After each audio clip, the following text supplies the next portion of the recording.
su'aalaha ugu badan ee social media la iga weydiiyo ama TikTok la iga weydiiyo waxa kamid ah Cabdiraxmaan oo mowduuca kolba aan ka hadlayo in la iga weydiiyo la yiraahdo Cabdiraxmaan oo kooraska halkeenu ka dhiganaa waxa technology-ga ama mowduucaad ka hadlaysa halkee baanu ka baranaa halkee baanu ka helnaa badan kana waxaan isku dayaa inaan maaragtay kaga jawaabo oo aan dadka resourceska meelaha freega ah ee laga helayo aan tuso haddaba imika waxaan maaragtay diyaarinaynay oo aanu ka shaqeynaynay labadii sano u dambeysayba laakiin aan awood saarnay dhowrkii bilood oo u dambeeyay platform la yiraahdo Aqoonify platformka waxaan ugu talagalnay in courseska Soomaalidu ay ka faa'iideysan karaan oo dhan ay available ka ahaadaan ama laga helo oo maaragtay awoodda aanu saarayno waliba technology-ga software development-ka artificial intelligence-ka cryptocurrencies-ka muxuu ahaaye multimedia wax walba oo la xidhiidha cyber security-ga machine learning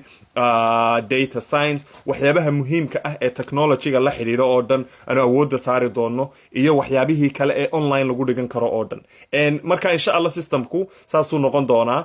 qofkii u baahan inuu isdiiwaangeliyo waa aqoonify.com accountka TikTok-na soo follow gareeya waxaan ku soo attach gareeyay videoga waa aniga halkan ka soo mention gareeyay isagana soo follow gareeya sidoo kale group ayaa jira muxuu ahaayay Telegram ah oo ugu talagalnay wixii feedback ah courseska ugu muhiimsan qof walbaaba uu ka fikirayo waxyaabaha maaragtay dadku ay jeclaan lahaayeen in network community aanu sameeyno lagu kala xog qaato oo maaragtay la isku weydaarsado aqoonta iyo waxyaabihii lagu kala faa'iidayo marka ku soo biir Aqoonify soo follow garee page-kan Aqoonify isagana sidoo kale aad baad mahadsan tahay wixii su'aalo codsi aad haysaan oo dhanna muxuu ahaayay waad nala wadaagi doontaan hadda course cryptocurrency basicskiisa laga hadlaya ayaa ku jira laakiin waxaan gacanta ku haynaa course kale oo full stack development software development ah